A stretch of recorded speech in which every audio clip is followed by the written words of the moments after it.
moi collé en détention. Avec mes potes de l'autre dimension. De quoi j'ai l'air avec... Eh, dites, vous connaissez un mot qui rime avec dimension? Salut les campeurs et oh les cœurs, c'est Karim Debache pour une nouvelle chronique, une toute nouvelle chronique qui va vous parler de cinéma. Et je vous entends déjà hurler derrière vos LCD. Et enfin, Karim Debache, des émissions de cinéma sur jeuxvideo.com? C'est complètement con. Pourquoi pas des émissions de jeux vidéo sur cinéma.com? Ce à quoi je réponds, certes, l'idée peut paraître complètement absurde, mais Jean-Luc Godard lui-même ne disait-il pas salut les mecs, c'est Jean-Luc Godard, et franchement le cinéma, c'est vachement bien, il en faudrait plus sur jeuxvideo.com. Mais les longs discours, c'est pour les longs métrages, et notre émission fait probablement moins de 10 minutes. Je vais donc me contenter d'une petite introduction pour vous présenter notre concept que je conclurai par une interprétation de Caress Whisper au Melodica. Le principe de notre émission est simple, chaque chronique a pour objectif de vous présenter un film, sauf que tous les films présentés ont pour dénominateur commun un rapport avec le jeu vidéo. Ça peut être une adaptation bête et méchante, ou un film qui réfléchit sur le médium vidéoludique. Hommes, femmes, enfants, bienvenue dans Crost.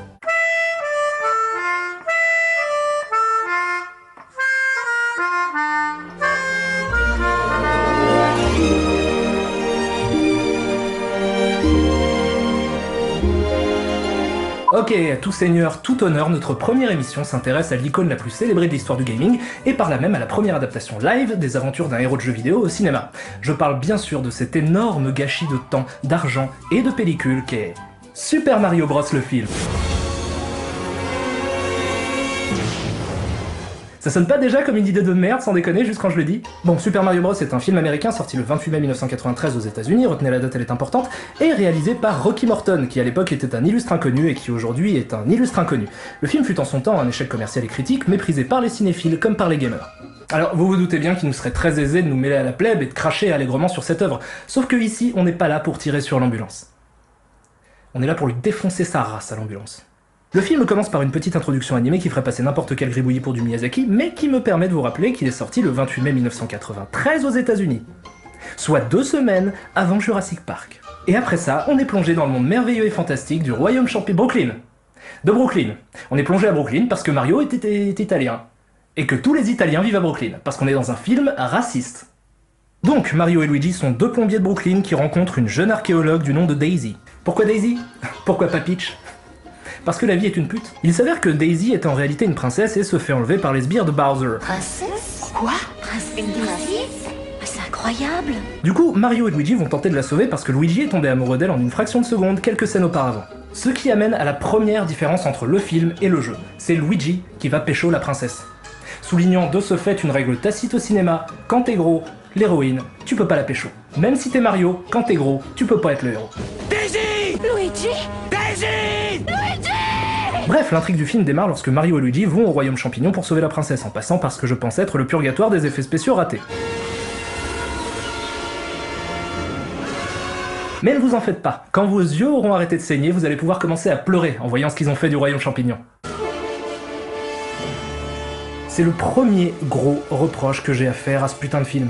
Il y a un énorme, gigantesque problème avec l'univers de Mario. J'ai aucun souci avec le fait de faire les choses différemment, mais merde, il doit bien y avoir un juste milieu entre des nuages trop mignons qui te font des sourires et cette espèce d'antichambre de l'enfer dégueulasse, bourrée de saloperies qui dégoulinent et de bestioles qui veulent te bouffer. Les flics ont des lance-flammes, les grands-mères veulent t'allumer à coups de taser, il y a des voleurs de bébés. Joli bébé! Mon bébé, non, c'est pas mon bébé! Et des machines qui font régresser génétiquement. C'est pas le royaume champignon, ça, c'est Sodome et Gomorre. Mario, j'ai un drôle de pressentiment. Quelque chose me dit qu'on n'est plus à Brooklyn. On pourrait se dire, bon, c'est pas trop grave, c'est des décors après tout, peut-être qu'ils ont réussi les personnages. Ce n'est pas le cas. Tiens, prenons Todd par exemple, le gentil champignon adorable qui est toujours là pour vous filer un coup de main. Vous savez ce qu'il devient dans le film? Un chanteur de trio. Y'a plus d'eau fraîche, plus d'air. Je suis dans la dèche, c'est la galère. Ce sera la cata, cette fois on n'y coupe pas. À cause d'une ordure, à cause du roi Koopa. Et je passe rapidement sur les Goombas qui n'ont foutrement rien à voir avec le jeu, et sur Yoshi qui n'est là que pour vous rappeler encore une fois que le film est sorti 2 semaines avant Jurassic Park. C'est un dinosaure. Mais la palme du personnage le plus chelou est clairement décernée à Bertha. Qui est Bertha? Bertha, c'est le gros poisson rouge qui veut avaler Mario dans Super Mario Bros 3, et qui se transforme ici en une quadragénaire obsédée sexuelle qui veut avaler Mario. Danse avec moi. Et si tu veux, je te cognerai toute la nuit. Oh ouais. Vas-y Mario, C'est dans la poche. Bon, au-delà de ça, le film est simplement une grosse course-poursuite entre Mario et Luigi qui veulent sauver la princesse et Bowser qui veut récupérer une pierre qui lui sera utile pour fusionner son monde au nôtre et ainsi anéantir l'espèce humaine. Vous vous demandez probablement comment ça marche? Je n'en ai aucune idée, et je pense que les personnages du film non plus. J'ai la pierre! J'ai le pouvoir! Le monde m'appartient! J'ai la pierre! Tout ce qu'il faut retenir, c'est qu'il faut la princesse et la pierre, et les deux en même temps, parce que... Je comprends maintenant! Je suis la seule maîtresse de la force! Oui, j'ai oublié de vous prévenir que le film était rempli de plein de répliques hallucinantes de conneries, telles que... Petit singe. Ou encore... Vagumba. Et bien sûr le grand classique... Fais confiance à la mycose. Donc, Luigi arrive à retrouver la princesse Daisy pendant que Mario, lui, s'occupe de sauver tout un tas de nanas qui étaient retenues prisonnières par Bowser. Dans le jeu, le fait d'entrer dans un tuyau vous permet d'accéder à un niveau souterrain ou à une zone bonus quelconque. Voilà comment ça se passe. Mario entre dans le tuyau... Écran noir, il ressort de l'autre côté du tuyau. Vous vous êtes déjà demandé ce qui se passait pendant cet écran noir? Moi non plus, mais le film répond quand même à la question.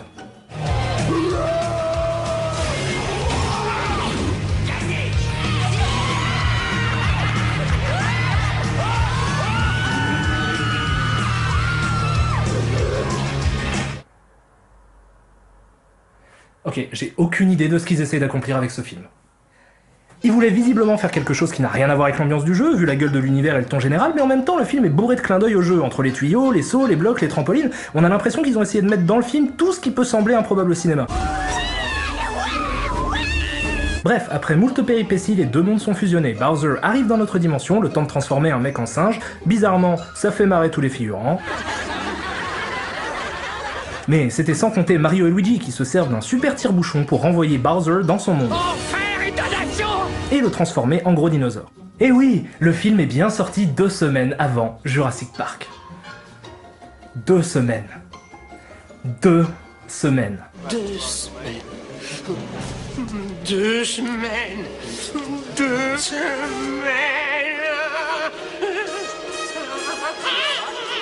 Après ça, Bowser est vaincu. Mario et Luigi rentrent à Brooklyn vivre leur vie de plombier et le film se termine sur le cliffhanger le plus forcé de l'histoire du cinéma. Luigi, Mario! Daisy. J'ai besoin de vous, il faut venir avec moi! Pourquoi? Qu'est-ce qu'il y a? Vous ne croirez jamais si je vous le dis. Moi, je le crois. Ah bon? Tout est possible.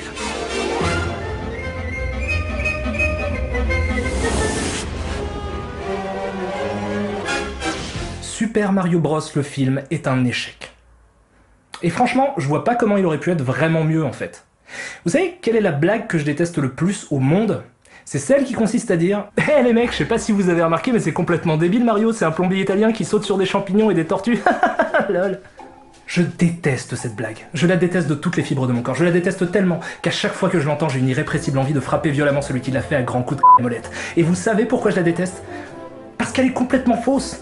L'univers de Mario a du sens. Sauf qu'on ne peut comprendre son esthétique qu'au travers du prisme du gameplay. Pourquoi les Goombas sont des champignons? Parce qu'un champignon a une forme de bumper, ce qui fait qu'il semble logique et évident de lui sauter dessus. Une fois qu'on a compris qu'on pouvait sauter sur les ennemis, on saute naturellement sur les tortues qui sont les prochains ennemis du jeu. Une fois qu'on a fait ça, on constate qu'ils laissent leur carapace qui nous sert de projectile. Pourquoi est-il plombier? Il est plombier parce qu'il entre dans les tuyaux, et il entre dans des tuyaux parce que le design d'un tuyau force notre instinct de joueur à appuyer vers le bas pour y entrer.